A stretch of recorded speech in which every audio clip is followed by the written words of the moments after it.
9h-10h, Tout s'explique. tout s'explique. Tout s'explique. C'est notre dernier volet avec Pascal Rable, directeur des ventes pour le Valais et le Chablais vaudois chez Blue Immobilier.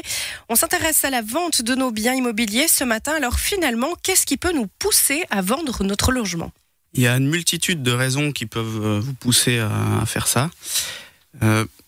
Lorsqu'une famille s'agrandit et qu'on souhaite plus de pièces, que ce soit pour les enfants ou pour y accueillir son futur conjoint ou sa future conjointe, il y a également l'effet inverse. Lorsque les enfants grandissent et quittent la maison, certains couples se retrouvent dans une maison bien trop grande pour leurs propres besoins.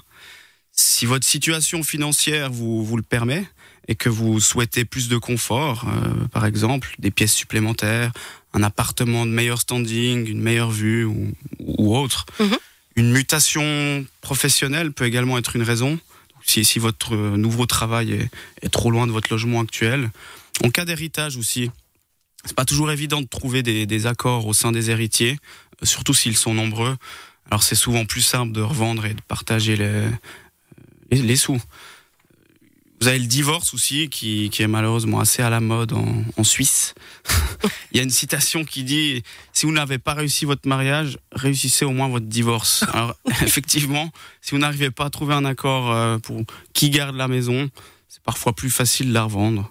Puis après, vous avez aussi tous les professionnels de l'immobilier, que ce soit les architectes, promoteurs ou autres, qui ont réalisé leurs travaux à plus-value et qui souhaitent récupérer les bénéfices. Alors à quoi est-ce qu'il faut être attentif lorsque l'on vend ? Vous avez mentionné tout à l'heure des éventuelles pénalités bancaires. Vous pouvez donner plus de précision là-dessus ? Oui, bien sûr. Alors, lorsque vous achetez votre logement, dans la majorité des cas, vous allez faire appel à un établissement de financement. Donc celui-ci va vous prêter un certain montant. Vous allez donc contracter une dette envers cet établissement de financement avec un amortissement et des intérêts à payer. Le taux d'intérêt dépendra de la durée de votre prêt. Plus la durée est longue, plus celui-ci est élevé. Si vous avez souscrit pour une longue période, par exemple 10 ans, et que vous revendez au bout de 6 ans, vous allez donc rompre votre contrat pour les 4 dernières années et vous devrez donc payer une pénalité équivalente au manque à gagner que votre établissement aura subi. Sans rentrer dans les détails des calculs, il faut savoir que ces montants sont assez conséquents. C'est important donc de vous renseigner sur ce point. Après, cela dit, si vous vendez pour ensuite racheter un autre bien immobilier et que vous restez dans le même établissement de financement, vous pouvez généralement vous arranger avec eux pour transférer les hypothèques et ne pas payer de pénalité. Mais c'est vraiment au cas par cas et chaque établissement a ses propres règles. Et vis-à-vis des impôts, comment est-ce que ça se passe ? Alors, tous les frais d'achat sont à la charge de l'acquéreur, donc frais de notaire, droits de mutation et autres. En revanche, vous devrez vous acquitter d'un impôt si vous réalisez une plus-value sur la vente de votre bien.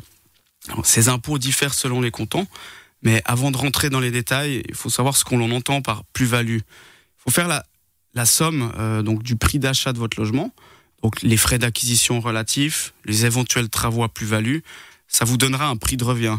Si votre prix de vente est supérieur à votre prix de revient, eh bien, vous payerez un impôt sur la tranche bénéficiaire. Je précise juste une chose, les travaux à plus-value uniquement peuvent être déduits et pas les travaux d'entretien. En fait, les travaux d'entretien, normalement, ils sont déjà déduits dans votre déclaration d'impôt, dans la rubrique entretien d'immeuble. Après, petite parenthèse, il y a certains travaux qui sont comptés avec un pourcentage plus-value et un pourcentage d'entretien. À noter, une chose importante aussi, la commission de vente est entièrement déductible de votre gain immobilier. Ah, ça c'est une bonne nouvelle. Et donc cet impôt sur le gain immobilier, il s'élève à combien ? Alors, comme je vous ai dit, ça dépend des cantons.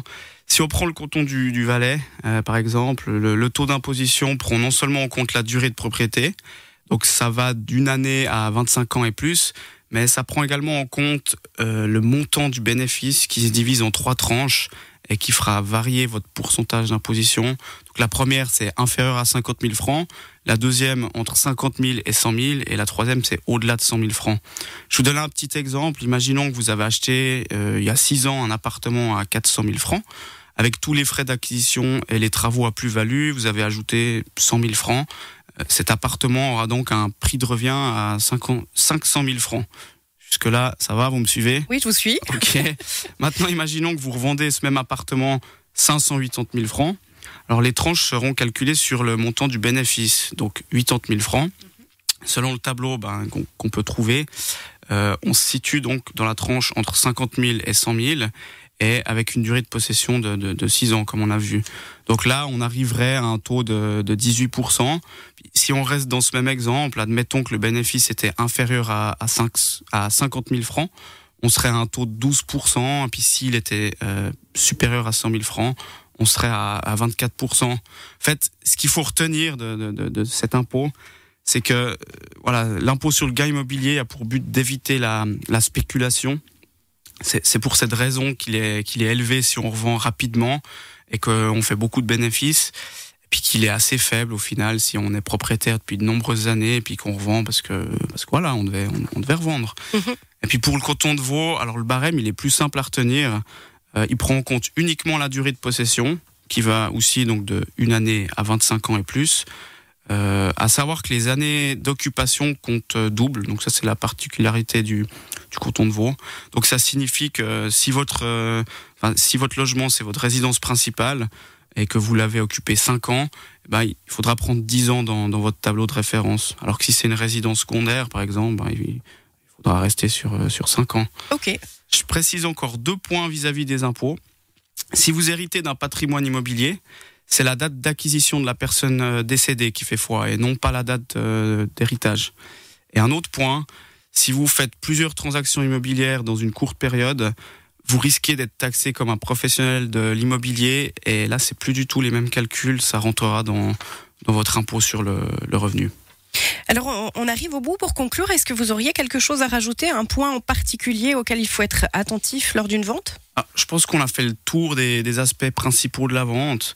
Mais voilà, comme je l'ai déjà dit plusieurs fois, il faut savoir que chaque objet est unique, chaque situation financière, personnelle l'est également. Donc comme chaque vente est particulière et à étudier au cas par cas.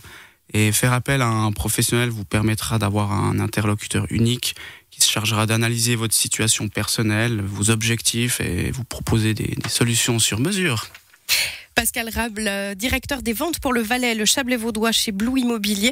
On vous retrouve d'ailleurs via le site blueimmobilier.ch.